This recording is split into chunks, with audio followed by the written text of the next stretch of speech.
There we go. Record and live on YouTube. So,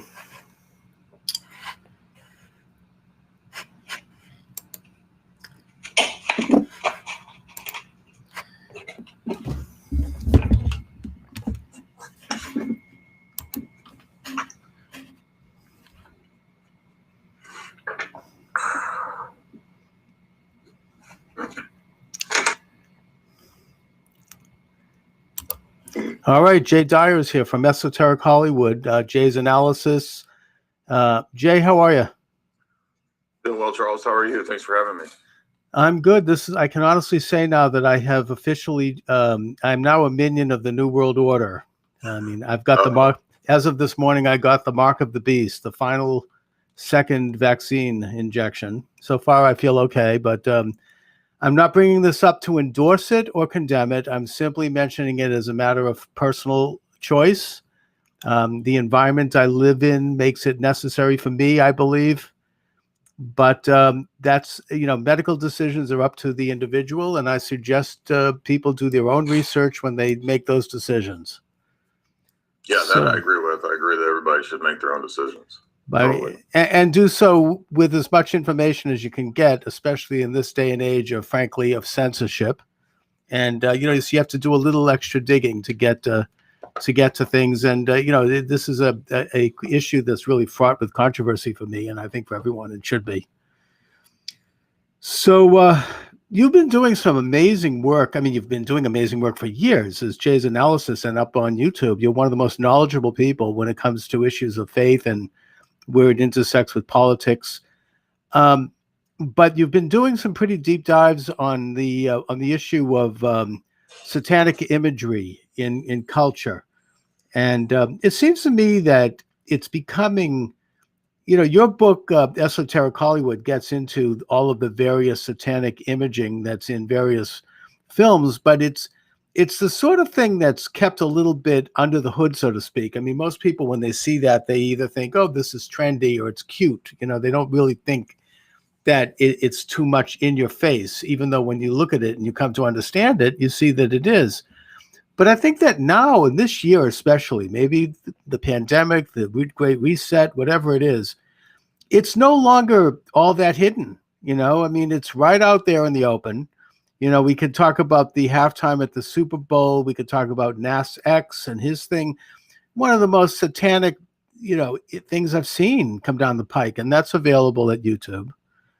And a lot of other things. So what do you say on that, Jay? Do you think that it's now something that's just out there and open? And if so, why?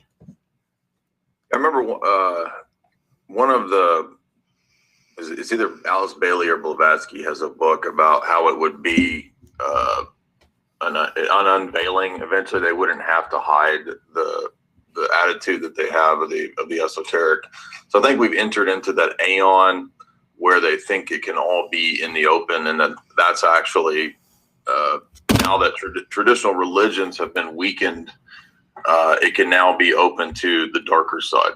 And so they actually do speak that way. I think there is something to that. I was just reading about Michael Aquino. I think he's a key figure to understand in this regard because if people don't know, he eventually became the Army's head of psychological warfare. And he wrote a few books. Actually, I went and read his books a couple of years ago. One of them was the document about mind war to psi war, which is how the Army would adopt a new approach to psychological warfare.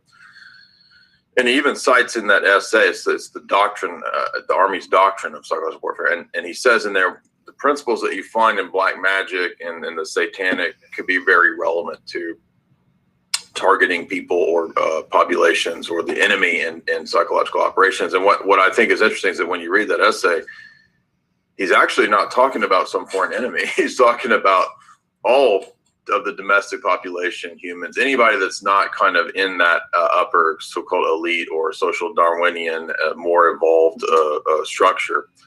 And that's, of course, why he found, I think, so many of the pagan philosophies, even the Nazi philosophies relevant to his worldview. And then what he did was he sort of co-opted a bunch of those, and then he created his own group after he sort of moved out of the Anton LaVey kind of more pop Satanism. He created a more serious satanic sect called Temple of Set. And I noticed too, I many years ago, I read, I'll never be able to find where it was, but he had recruited different military, I don't know how high the military brass was, but he had recruited several military people into his cult, and then was, of course, under investigation at the Presidio for child abuse and all this kind of stuff.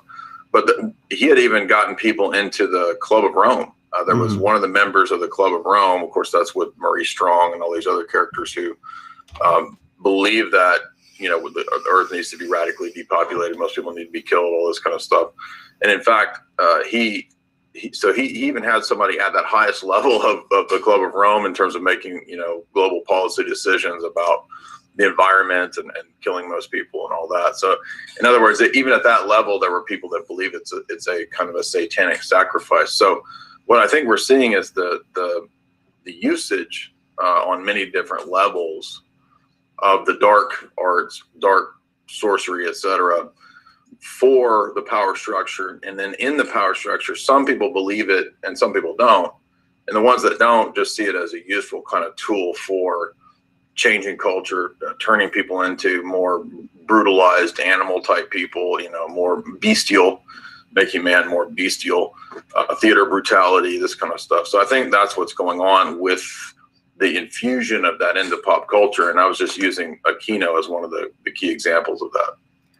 So we see what I think you're describing is an intersection between America's and, I would argue, the world's officially sanctioned secret societies, which are the things like the CIA and other agencies that actually we know are secretive because that's what their job is, and their use of satanic ritual, or I don't know if I'd go that far, but I'd say satanic principles as a means to study mind control, as a means of studying population control, world control.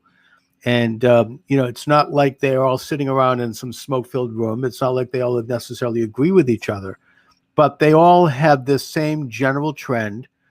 It continued to go further deep and broad, even after the defeat of the Nazis, which, of course, they were totally into this. And MK Ultra being an American program that actually officially was disbanded in the 1970s, but I think that even the church committee, which exposed it, acknowledged that elements of it would continue, except not necessarily officially. I mean, it would be, you know, pretty much off the books. And that the idea was to control the population through various means of manipulation, including actual, frankly, population control. Would you say that's what we're looking at? Absolutely. I think that's the overriding plan.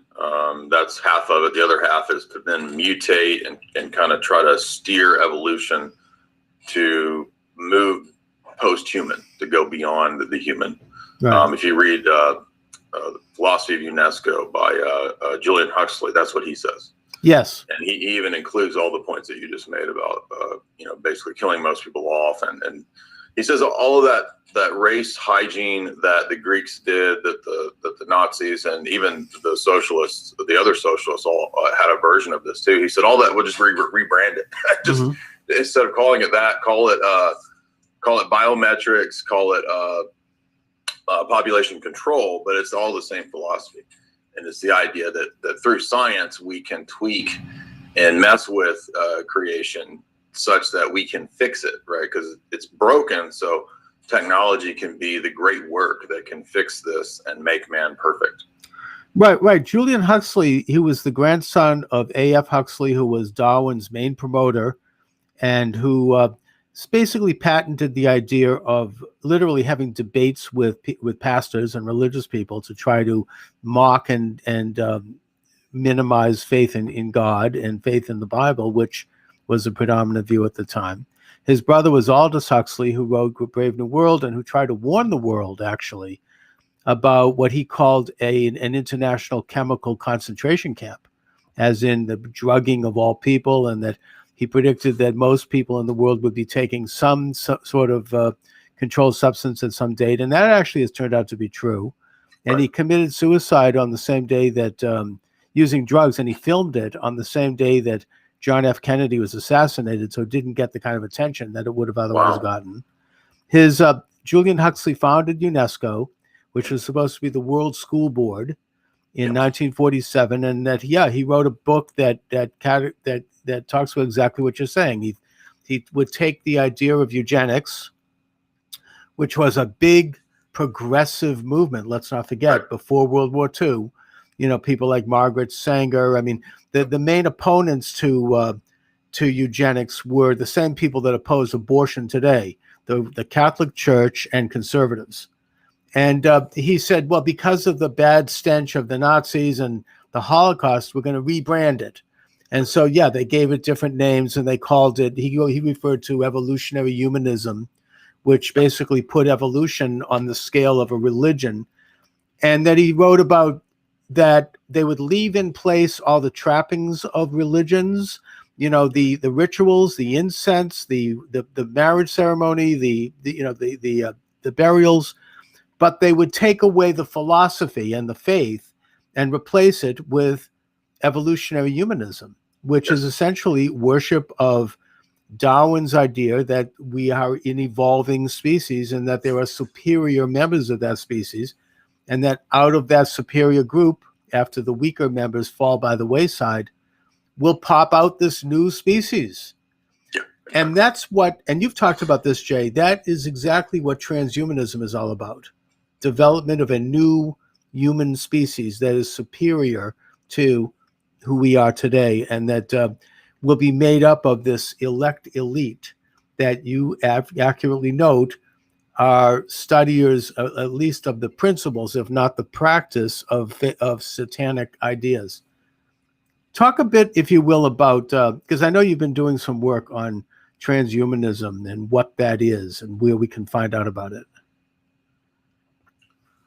This, I think, again, also has its roots in the ancient world, probably in the pagan philosophies of the empires, the Babylonians, the Egyptians, and then kind of filtered more so specifically into the Greeks with their idea of techne.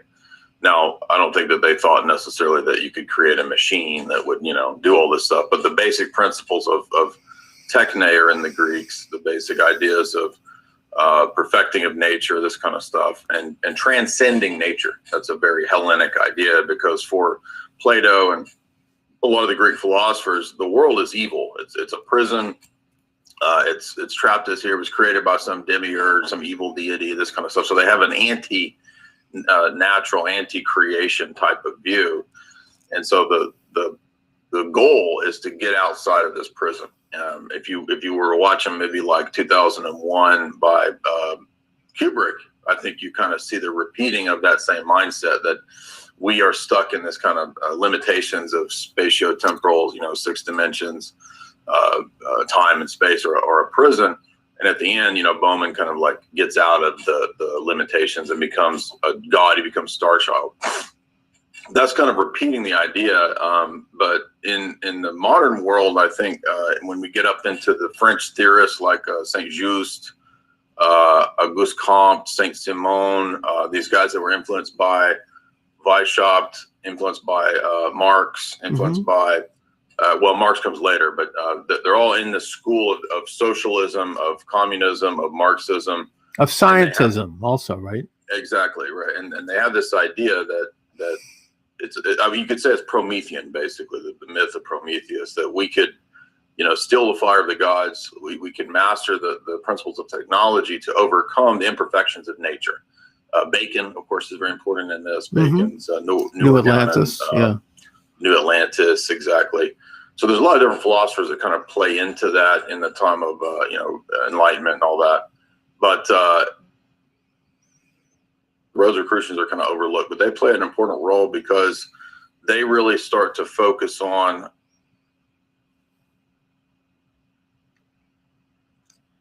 this book, Rosicrucian Enlightenment. She actually posits that it was in fact the Rosicrucians that had a majority influence on the philosophy kind of in the background of the Enlightenment itself. And their idea was, and that they had to have secret societies at that time because, well, we can't have it public. This is too edgy. Everybody can understand this. And the idea was through viewing man as kind of a chemical process himself.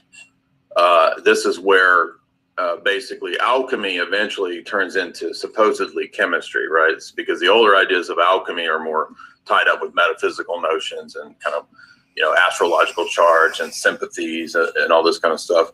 Well, eventually that supposedly gets shed. But to me, it looks like scientism never really shed the superstition and the philosophy, right? Because it's always had this grand narrative story about it. It's always had this myth that kind of underlies it. Even if you get into people like Dawkins, Hitchens, Neil deGrasse Tyson, all the sort of modern proponents of this, Lawrence Krauss, the story is still kind of the same, that we're all part of this cosmic, sort of evolutionary process, and it's all gonna, it's a determined thing that's going to lead to man transcending his limitations, his transcending of death, etc. So by about the 1920s, I know I'm jumping around, but as we come up into the 1920s, there was a movement called the technocrats. It was kind of a fringe movement, and I think some of it's like Elon Musk's grandfather or something like that was involved in this movement back then, and then kind of didn't gain a lot of traction. But I think the advances in technology kind of reinvigorated it. People thought, oh yes, maybe we can create this sort of rational republic that's based around technocracy, that we can have computers running everything. So by the 50s and 60s, you had a lot of these elites, a lot of the social engineers, a lot of the planners beginning to say, yes, we can create this. Of course, Brzezinski's book famously says it, Between Two Ages. I was just looking back at that the other day when we did that report on the InfoWars. I had forgotten that he says that we'll have Skynet computers running everything. Oh, yeah. That's what's within the first 20 pages, he says that, yeah. And then, of course, Quigley says it in his middle chapter in Tragedy and Hope. He says, yes, in the near future, you'll have computers running cities and running everything. So that's the idea, is that technology is the key. It holds the secrets of nature. Not everybody in those, working in tech or engineering and thing, they don't all have these sort of esoteric views, but a lot of them have had esoteric views. Newton was a big time proponent. Right, alchemism, yeah.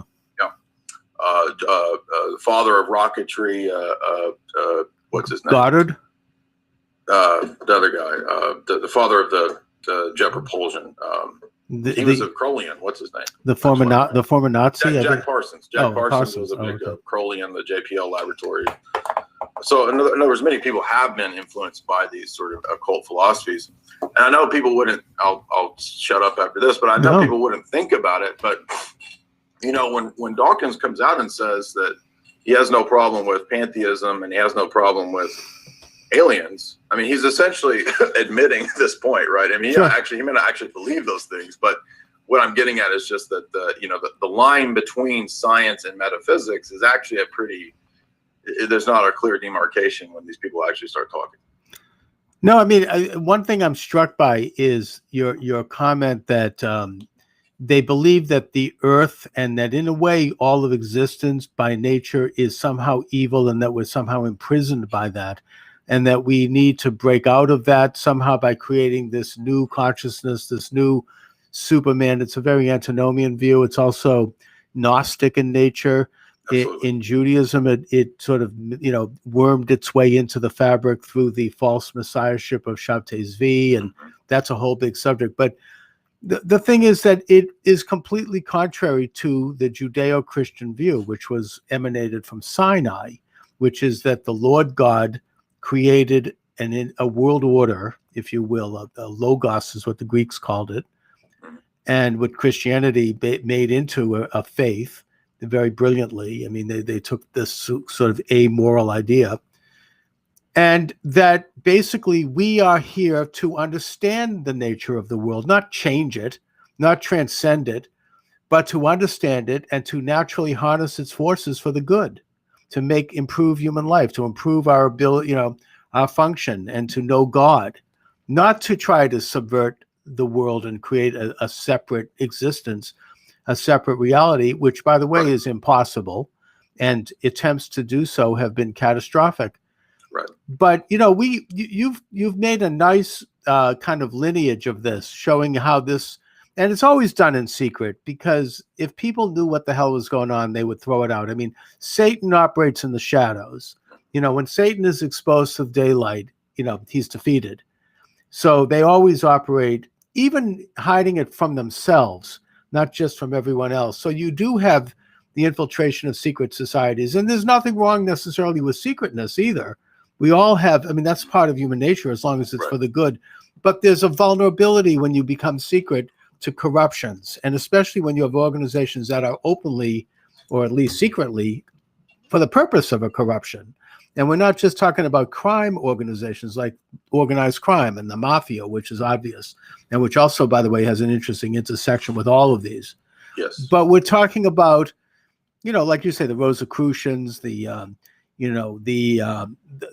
charcoal eaters of northern Italy, and the early communist groups in Russia that were inspired by Italian communists, the Jacobin Club, which hatched the French Revolution, or at least it co-opted the French Revolution, which actually was a very pro-America revolution originally. The Weishaupt and the Illuminati, all of it. And I think we can say that there has been not necessarily a literal, but at least a philosophical continuation from ancient times, where you had, as you say, the big, mystery Babylon, right up till today, where you have people who are in very influential positions of wealth or influence or culture, who do tend to conduct their affairs outside of public view, and who are embracing these ideas that nature can be transcended and they can create this new kind of nature. One of their Pied Pipers, as we just mentioned earlier, was Darwin. The idea that man is not created in the image of God, but that man is nothing but an animal, a bag of bones, and that you therefore have a moral obligation to evolve man into a superior being. Now, that brings us up, as you say, to the transhumanism movement of today, which is totally infused by what you're talking about regarding technocracy and the use of modern technologies, because now they really have an enormous sense of power, because they believe that they've harnessing these technologies that can do things like run satellites that can look at somebody's license plate and inject people possibly with chips and do these things that really will control the world, and very well may end up controlling the world if we're not careful. So that's where we are now. Yeah. I just remember too, there was a point I wanted to say that when we were at the beginning, when we were talking about satanic and pop culture, I forgot to mention that I went back and I was reading some of the analyses of how the CIA used pop culture in the Cold War. That's a big key to figuring that out, because the auspices were that, well, if we use modern art, if we use abstract art, if we use basically sort of, as you said, antinomian principles in art, it's kind of this idea that there's not any truth, there's not any meaning, there's not any order. Art is merely emotive, right? It's all just whatever you feel, which I think is a clear departure from kind of what art is supposed to be, what it's at least always historically been in the ancient world, and that's more nuanced, I know that, but I don't think amongst in the classic idea of what art is, that you have this rejection of order, symmetry, meaning, purpose. And I'm not trying to be some sort of weirdo that has a puritanical view of art. I think you can do different types of art that brings in the surreal, brings in the imaginative. I don't think there's anything wrong with that, but the point is that there was a conscious decision to weaponize art in that period, whereby they began to put money into people like Jackson Pollock, he was Andy Warhol. He was on the CIA payroll, wasn't he? Exactly. Yeah. Right. So they had created this thing called the Congress of Cultural Freedom. It had nothing to do with the arts. It was all just about testing out how this would affect the population in the Cold War, because it was supposed to be pitted against Soviet cosmism and realism, right? Because Soviet art had this philosophy too, where, oh, you can only do this and this and this because it only has to reflect reality. It can't have these, imaginative or abstract things going on. Anyway, interesting, just sort of how, but what that shows is that art was immediately taken up into the psychological warfare that was going on at the time. And that's not to say that I think that Soviet philosophy is correct. I don't think it's correct. I think there was two incorrect sort of dialectical positions going on there. But what came out of that was a groundwork had been laid, and there was groundwork prior to that. Of course, a lot of films, a lot of art had previously, of course, been conducted with secret state funding all the way back to the 20s and so forth. Everybody kind of did this. The Germans did it with their, when they produced the camera, they put out propaganda films. U.S. made tons of movies that were propaganda. So it's always existed, but there seemed to be this real ramping up of using culture in the Cold War, to the extent that the CIA even went to and talked to the French deconstructionists. Just you wouldn't think there would be any. Why would they be talking to Derrida and these sort of crazy, postmodernists? But postmodernism was even sort of brought into the Cold War because they thought that anything that would be useful against the Soviets could be brought in. Anyway. Yeah. Yeah. No, I mean, I think that first of all, I think it's always been a strain in art to push against, reality, to be extremely abstract, right. to basically stir someone up and to be edgy. I don't have a problem with that. That's just part of the deal. Not all art, but some. The problem I have is that these ideas were harnessed by official organs and done so secretly as a way to subvert. Maybe art itself can be subversive. I get that. I mean, Picasso's Guernica was very subversive in terms of showing the horrors of war and did so abstractly, but when you see it, you know what it is. And, that's to me an interesting thing. It does raise consciousness. Same thing with certain symphonic works, as well. The problem is that when these things are, harnessed for real official, questionable purposes by a more official culture and done so secretly. Now, the issue of transhumanism, I think that it pretty much in the modern manifestation, putting aside Julian Huxley, and that, he really, I think, could be seen as the father of it. Yep. It really got started right here where I am in Boston, at MIT particularly. And you had Ray Kurzweil, who is still there. I think he's retired now. Brilliant scientist. In the 1990s or 1980s, he developed the talking book, which was for Stevie Wonder. He read a book. He put the book in and it would read it. But he went on to found this institute that really went way off the edge, I think, in terms of trying to create a new kind of a human being that would be a combination of living and computer elements, and that this new human being would have cosmic consciousness. They would be able to recall any fact, millions of things. They would have the brain of a computer, that they would live to be 200 because they would have constant monitoring of their health and all aspects of it, and corrections and whatever was needed to be done. And in a way they would look perfect. It kind of is like the Nazi Übermensch in many ways. And that they did view this as would be an evolved species that could eventually procreate and could actually create the next rung in Darwin's chain of evolution. And I think that has been the underlying philosophy of the transhumanist movement, of which Jeffrey Epstein was a major part here in Boston. The head professor at the Media Center had to resign because of his associations with Epstein. And before his resignation, on their website, he had all kinds of stuff about what exactly I'm talking about, very openly. I mean, transhumanism is the new future of man, and it's going to cure all disease. Nothing wrong with curing disease, but the point is they were trying to use it in a way to do something that would have evolved man and that would have marginalized populations that was seen as less evolved, which has always been the darker side of this whole agenda. And Darwin, by the way, owned that. Yep. He did use the term survival of the fittest in one of the later editions of his book. And he was inspired by Herbert Spencer, who was the American ambassador for Darwinism. But I know you've done some talk on that. Where are we with the transhumanist movement right now? Well, I was looking into, I went back and I read Ghost in the Machine. Well, not the whole book, but I'd read it many years ago, and I reread the chapters that are relevant to transhumanism at the end of Ghost in the Machine that Kessler wrote. And he projected that by the time that we're living right now, we would be seeing precisely what we're seeing.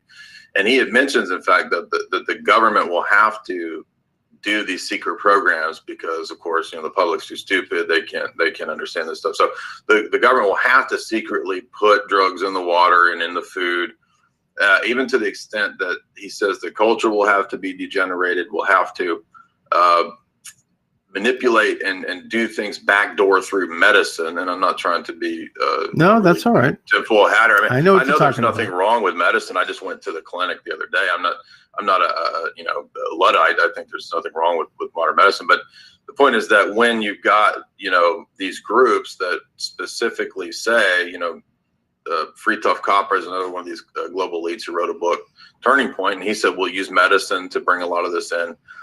Jacques Attali said we'll bring this in through medicine. So a lot of these guys have said the medical arena will be one of the key ways to bring in a lot of the experimentation.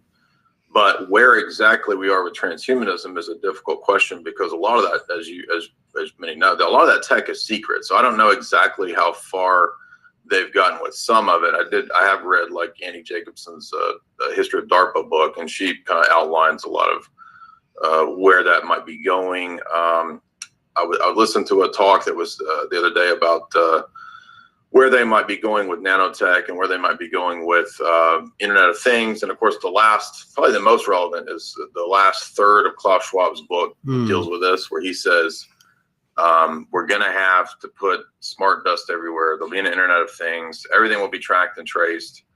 Basically, it looks like a mimicking, right? Everything that we think about, well, God's omniscient, God is all powerful. The attributes that we think of God having, they kind of try to put those into tech, right? So the all-seeing eye for them becomes the 24/7 surveillance, right? The tracking, the tracing, the satellites sort of coordinating with the nanotech and the sensors and the RFID and the Internet of Things and all that.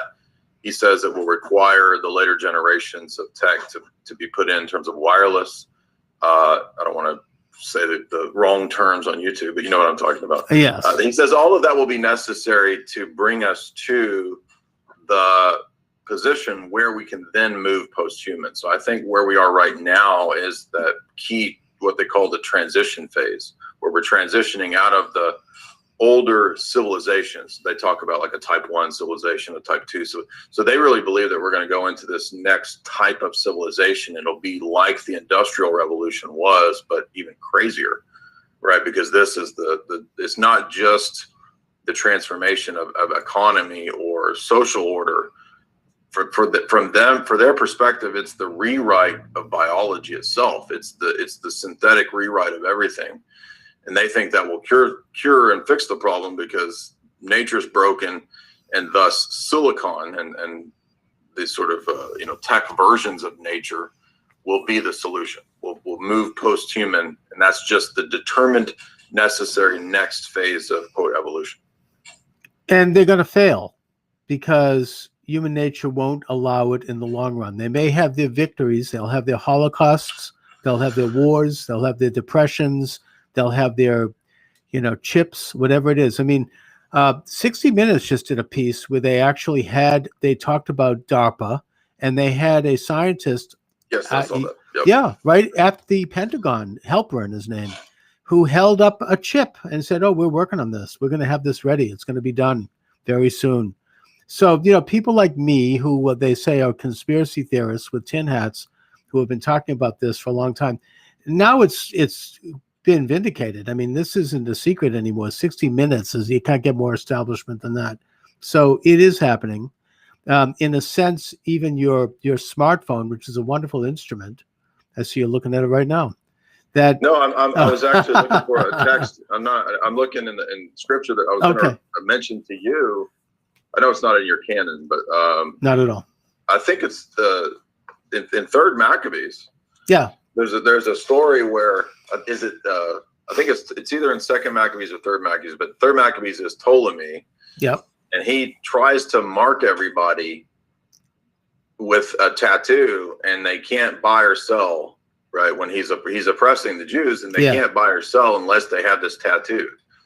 And I had forgotten that that's a kind of a type of thing that, in the Christian scriptures and the Apocalypse, St. John mentions Nero. I think he's talking about Nero. Nero tried to do a similar thing where he would mark people in the Roman Empire with a sort of a tattoo, and you couldn't buy or sell unless you had this tattoo that signified that you worship the emperor. It had everything to do with the Maccabean revolt. Yes. I mean, among other things. I mean, they were putting statues of Zeus in the temple, and they were, nude, athletics and all of it. It was a rejection of the entire Greek thing. And it was a civil war between two Jewish factions, not only a war against the Syrian Greeks. But the compromisers. That's right. And the fact that they won that war is actually a victory for all of humanity, because it was a victory for sovereignty against a New World Order type empire who was oppressing people. I think that this also occurs to me. I mean, just out of the blue, the American Revolution, the Stamp Act, right? You had to have a stamp put on everything, every purchase, every transaction. That's a good point. Yeah. Right? I mean, this isn't new. We have this probably has popped up in cultures and in situations throughout history right up till today, that you have to, in a way, have the indicia of the state in order to function. This is, now we have, vaccine passports. I don't want to go too far into that subject because I'll get banned on YouTube, but, these are all things that fall in line with this idea that if you do, Communist China, I don't think it's a secret that they have social scores for people and businesses. If you don't have a good enough social score in China, you can't get food. You can't go out of your community. You can't get any rights. And I heard it mentioned here in Boston by Jeff Cooner, who is a big talk show host here, not some, fringe show here, WRKO, 50,000 watt station, that he's heard that this whole business of Delta Airlines and Coca-Cola boycotting Georgia for passing election laws, the legislature, it has to do with the fact that this idea of a social score is now here, and that Google and Facebook and all the big players, they're giving companies social scores, and they divide it up into three areas. It's It's E, J, and G. E is for the environment. S is for social justice or socialism. And G is for governance. And they have to have a high enough score in all of these areas in order to get all of the benefits of being online and of being, getting all of the who knows what. And if they don't add up to that, then they're off of the social list. And the idea of lying about the state of Georgia regulating their own elections is high on the list of S's. It's like, E is supporting global warming. We can look at any number of categories. It's all part of this reset, part of the Marxist agenda. So, this is what's happening now with the control by the international elites. And I think it was George Gilder predicted this, a very well-respected intellectual who had spent several years in China, I think as part of the Bush administration. I remember hearing him do an interview a couple of years ago, I think it was on NPR, where he said, China is giving social scores, and that is coming to the United States. Wow. And at the time, I'm like, oh, that could never happen here. I mean, we're Americans. We wouldn't tolerate that. Yeah. I mean, think about this past year and tell me what we tolerate. Yeah, I mean, it makes you realize that when you have a so-called crisis situation, as a lot of analysts have said, you can get a lot more social engineering done a lot faster. Yeah. Right, because the crisis provides the sort of, justification for all the overreaching measures, the violation of constitutional law, all that kind of stuff can just be bypassed because, but it's a crisis, and it's the same modus operandi of the scientism crowd with ends justify the means, right? Alfred Kinsey, doing the horrible things he did. Oh, well, it's okay because it's for science and it's for the greater good, right? Down the road of the greater good. So these become Pandora box, opening Pandora's box justifications that then destroy all ethics. You can't have ethics at all if everything can just be justified by, down the road, it's for the good. So it's sad, it's self-destructive, and I agree. I think that the plan that the thing they're trying to bring in is so fundamentally unnatural and against, as you said, human nature, and even the fact that things have natures, right? I mean, one thing that the medieval philosophers, whether it's Aquinas or whether it's the medieval Orthodox Christian philosophers, or whether it's even somebody like Maimonides, everybody agreed in that worldview, in that paradigm, that things had natures, okay? And that God or the first cause or wherever things came from, they had the natures they had because they were given that nature, right? And then the modern world, after, Darwin especially, that doesn't exist anymore, right? There's not a human nature that retains its identity or what it is. It's a substance, you could say. Over time, it can turn into anything, because from that perspective, nothing has a nature. Calling something a nature or having a nature, dog nature, cat nature, human nature, whatever, divine nature, all of those things are just human social constructs. They're just terms that we make up to describe matter in motion. And if everything is just fundamentally matter in motion, then man is just a bunch of bag of molecules. He's no different than the mailbox, right? He's just a different configuration of the molecules. So that being the case, there's nothing wrong with mutating man or mutating nature, because there is no natures are just social constructs. And literally, when you have debates with atheists, when you talk, they'll all say this. They say, yeah, there's no such thing as things don't have natures. That's an ancient medieval idea. It's a myth. I mean, in a way, the modern expositor of that was none other than Karl Marx, who, by the way, was very much an admirer of Darwin and who wanted to dedicate Das Kapital to Darwin. And Darwin refused because he said, I'm not an economist. But, he transposed the biological theory to a social theory. And basically he said, everything is manufactured, religion's manufactured, and it's all part of the central conspiracy theory of the left, which remains that somehow the haves, the people that are in power, have created these realities as a way to exploit people who have not. And that everything essentially, when you strip it away, it is a very nihilistic view that nothing really actually even exists. Everything is manufactured and is created by energies that are seeking power, and that there is no objective existence. There's certainly no God. There is no creation. Everything is perpetual. There is no moment by which God created the universe. The universe was always here, always will be here. It's I think there are some elements of that. I mean, there definitely are elements of that in the New Age movement, but there's also a bit of that in the Eastern religions. That there is no moment of beginning. Everything is perpetual. And that in that paradigm, there is no objective moral and ethical code. Everything is whatever you say it is. All is flux. And when you have that and you no longer believe in anything that's substantial, you're vulnerable to the siren song of these elites who then step into that void and say, we have the answer. That's where you get the hero worship. That's where you get Hitler. We have come in, we're going to, because there is no such thing as truths, we're going to define truths because we, are smarter than you, basically. Yeah, look at these big buildings we build, right?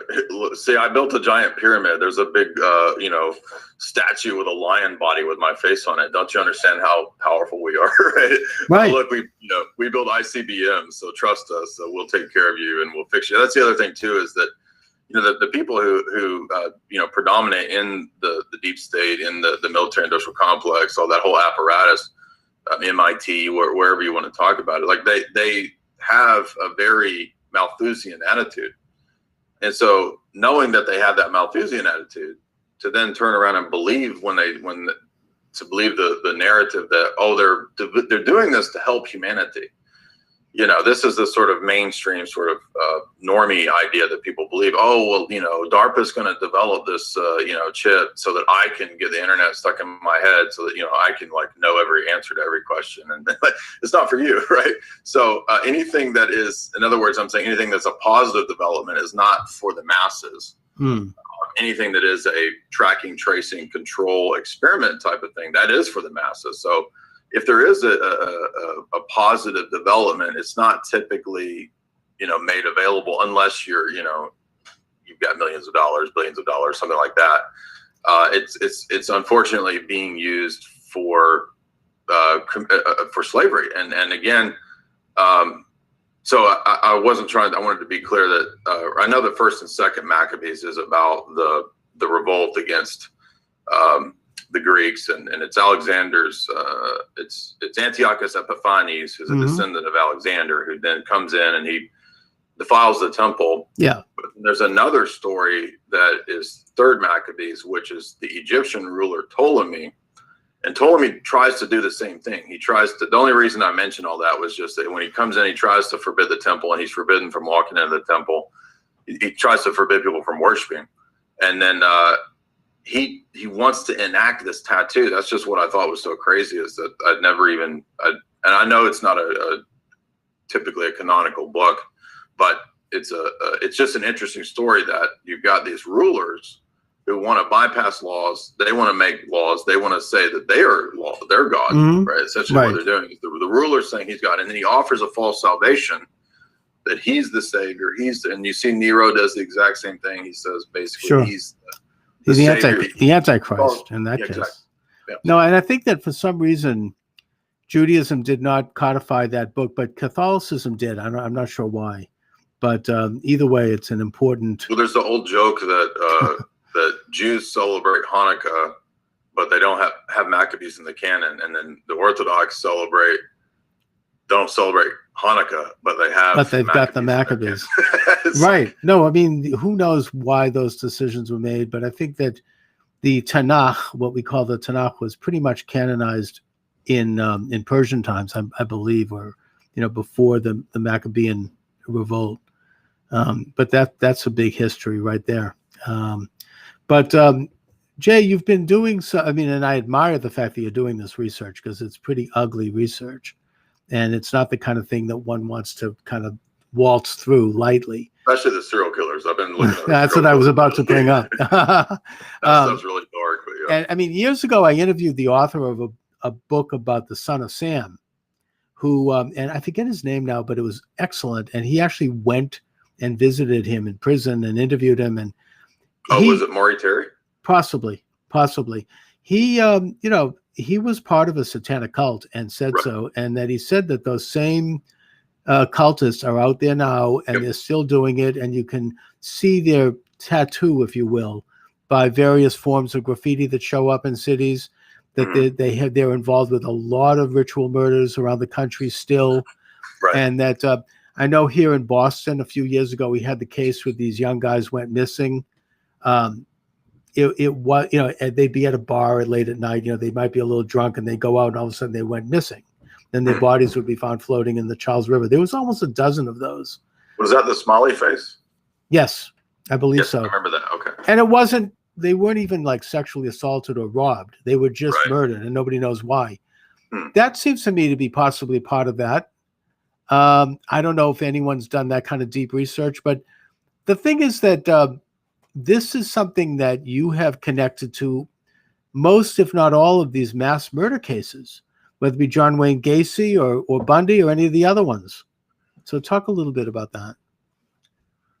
Basically, it looks like the media didn't cover or suppressed or ignored a lot of important details in many of the serial killer cases. And so I think the crux is that the so-called profile that the mainstream has is not actually correct, or the Hollywood idea of what the FBI profile of the so-called serial killer is not accurate. In fact, many of the cases, there seems to be accomplices. We know that for a fact. For example, in the case of Henry Lee Lucas, everybody knows he had the accomplice of Otis Toole. In the case of Leonard Lake, we know he had the accomplice Charles Ng. And then Gacy had said for a long time that he had accomplices. He couldn't bury all those people. That there was other people involved. And in fact, that's now come to light. We know for a fact that he did have an accomplice named Paskey. And Paskey directly worked with a guy named John David Norman, who was the biggest PRON producer of young boys in the 70s. And so he had distributed this vast network, and his right-hand man was Paskey.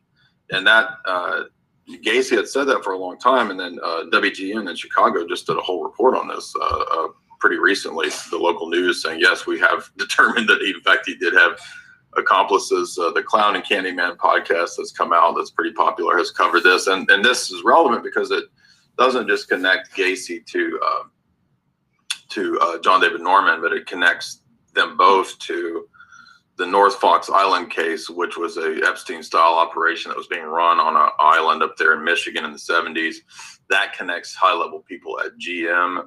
There was a GM executive who was in part of a satanic cult that was visiting these types of meetups, you could say. I don't know what else to call it, but basically we're just learning that it's a bigger network of this stuff. It's a lot more widespread than we thought, and that it's the model of the Epstein style compromise operation, which I think we've seen with I think Savile was connected to this kind of stuff. It turns out Savile was buddies with 3 serial killers, Myra Hindley, Ian Bradley, and the Peter Sutcliffe, the Yorkshire Ripper. One of the bodies was found in Savile's yard. So it's turning out that Savile was a particularly nasty character, and the model again is the same of a compromise operation. We've seen that in the Franklin cover-up. We see it in there was a MI5 had a compromise house that they were filming all of the underage prostitution with the MPs and the high level elites. That was a big thing going on in the UK that was connected to the Savile circles. Ed Heath, Cyril Smith, all these kind of satanic MPs in the British government being involved in this kind of stuff. So, long story short, is that what we actually see in the case of the serial killers. I've got a list of 22 right now that show that many of these so-called serial killers were actually connected to satanic groups. They had accomplices. They had the tendency to film it, which could suggest that either they were trying to prove that if it was a contract killing, I think some of these were contract killing. They were proving that they had done the job, right? Like take the photo and then you show that you've done it, or they were selling the filming for sort of degen. In the Picton pig farm case in Canada, a lot of these guys end up well connected. Very they just happen to have on their Rolodex or in their index cards, high level people, high level government officials. John Gacy is pictured with Rosalind Carter. He's the Democratic Party precinct guy in his area of Chicago. He happens to live like a block away from Hillary Clinton. I mean, just all these weird connections with many of them. Ted Bundy, he's connected to high level people. People have even turned up possible connections to MK Ultra with Ted Bundy. It's not definite, but he is living for 1 year with a guy who was under State Department cover. I read this is all in the declassified files, by the way. This is not speculation. Right. He broke into Representative Jim McDermott's office to steal files. Nobody knows what files he was stealing, but they relate to psychology. And Representative McDermott is a Democrat who is on the Intelligence Committee, and he definitely has some connections to it. So it's entirely possible that when Ted broke into his office to steal stuff, it could relate to MK Ultra, but that's speculation. Anyway, then lastly, many of them tend to have a background of military training, possibly even military programs of creating assassins. We know that does exist. Thomas Nerut of the Navy has come out and talked about that. And so many of them have thus trauma or DID in their background, which makes them kind of a candidate for being this kind of a person. So I know I'm rambling, but no, this is very important. I'll just list these. Yeah. These are all the ones that have a definitive occult or satanic type of connection that you can confirm. Son of Sam, Zodiac, Dom. And again, I'm not speculating as to exactly what went down in every one of these cases. I don't know, but this is an overlooked thing, right? Dahmer, he had an altar, a satanic altar. He was going to build our altar. There are claims and instances that suggest satanic stuff regarding Bundy, blood drained, other serial killers that he supposedly interacted with, claim that Bundy was into this stuff. Obviously, Manson, everybody knows about Manson and the process here, Scientology. Henry Lee Lucas talked about the Hand of Death cult, which connected to the Matamoros cult, which is all verified. Richard Ramirez, everybody knows about him in the Church of Satan. BTK claims to have been possessed by a demon called Batter and another demon called Factor X. He also seems to encode a lot of astrological symbolism in his artwork. David Parker Ray, Toy Box Killer, he ran a small satanic cult. Herb Baumeister, around the victims, there were instances where pentagrams and inverted crosses were found. In the case of the Ripper crew out of Chicago, they were confirmed to be a small satanic sect. Everybody knows about the Dutroux affair. I dug up Irish Times articles from 20 years ago that there were actually satanic connections to Dutroux. I'd never seen that before. Monster of Florence, Pierre Pacciani was a satanic cult. Armin Maiweis, the German cannibal killer who advertised, he was initiated into Satanism according to his profile. Israel Keys, recent serial killer, went into the military, came out and committed, I think, 12, 13 murders, dedicated them all to Satan. And he wrote the letters in the blood of the victims. Like he would draw a pentagram and say dedicated to Satan, all that kind of stuff. There's a foreign guy out of, I think, Singapore, Adrian Lim. He dedicated all of his murders to Shiva. Sean Sellers, another killer who did it, North Fox Island case. Sutcliffe connected to Myra Hindley, who was a witch.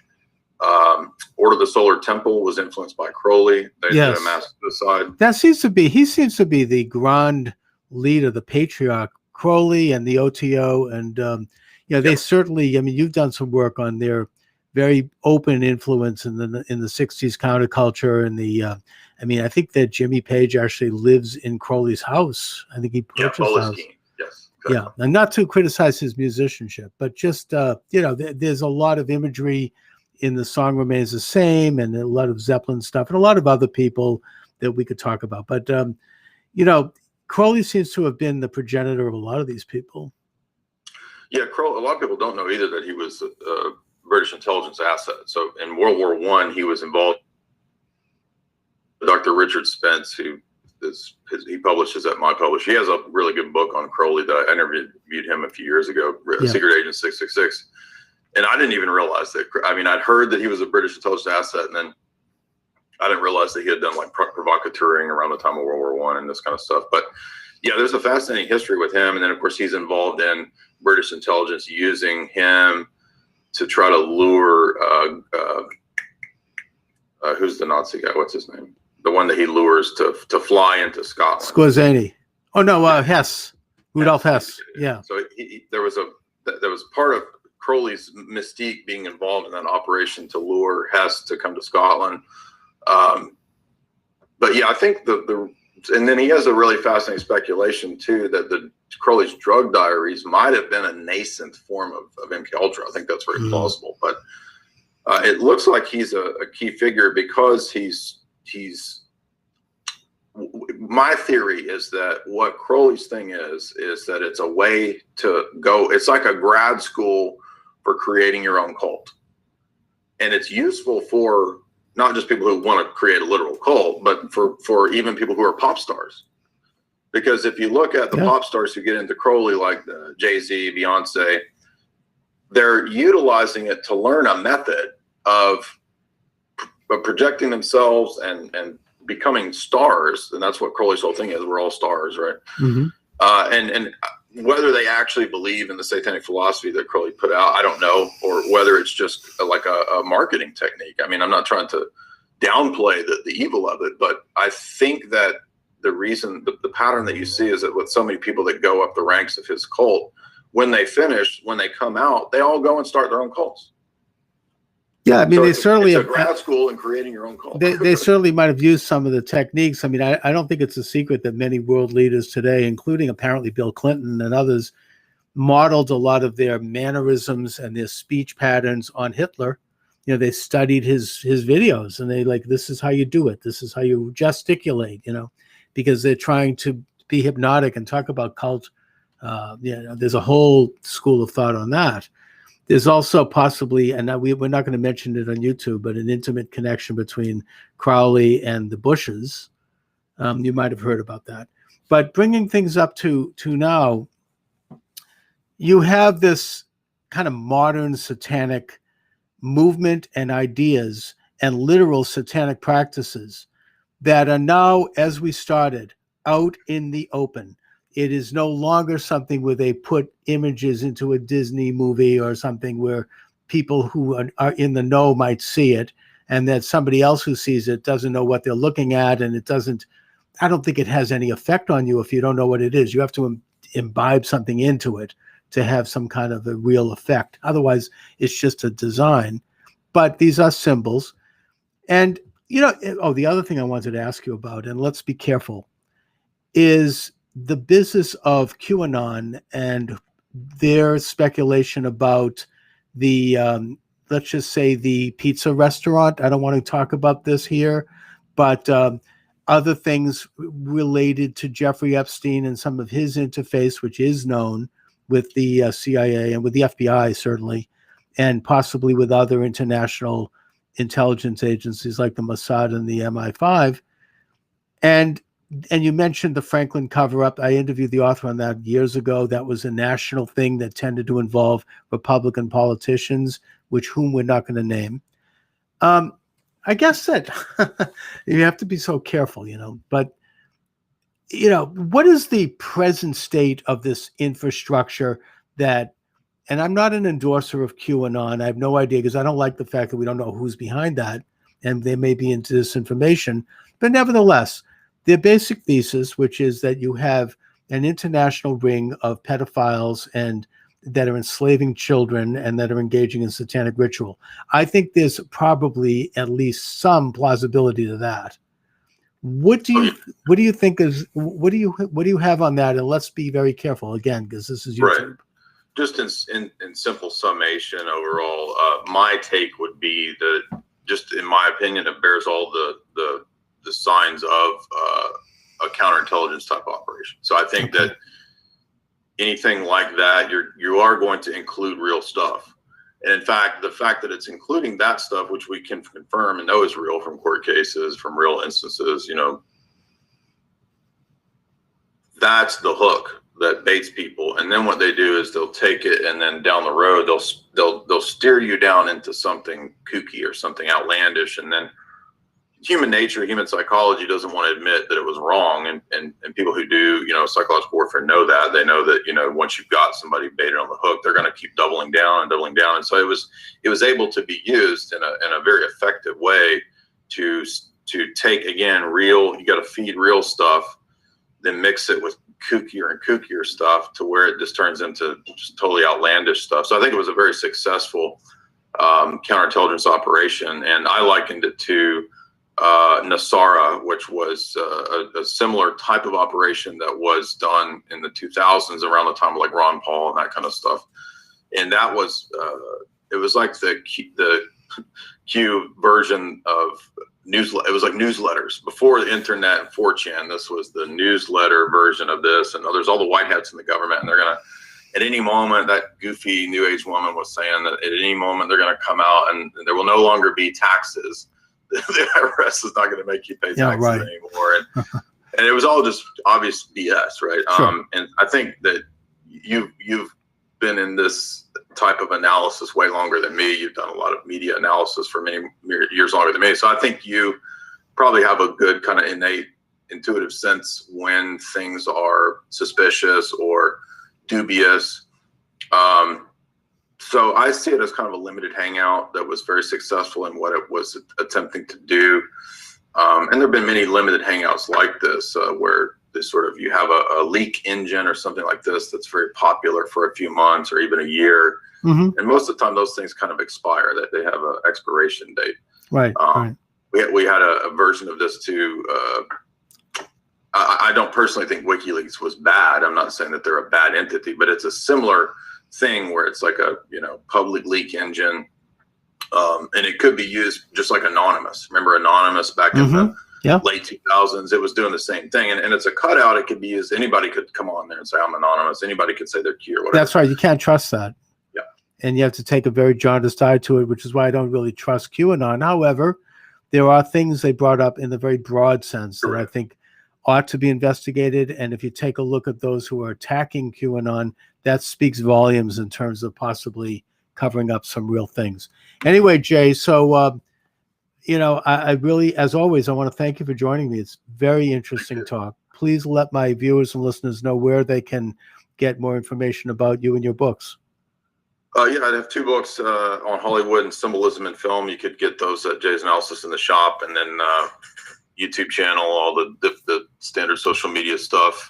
And then I do lectures, talks, interviews, podcasts that are partly public and partly for subscription. And then, that's all I can think of. I host the 4th hour of the ALEX show. Right. We know it. Right. About once every 2 weeks. They're doing a great job, by the way. But you have to go. You can't get it on YouTube. You can go to TikTok and see some of their filming along the southern border. Let's just put it that way. Anyway, Jay, listen, as always, I want to thank you for joining me. It's been great talking with you. Thank you, Charles. All right. Take care. You too.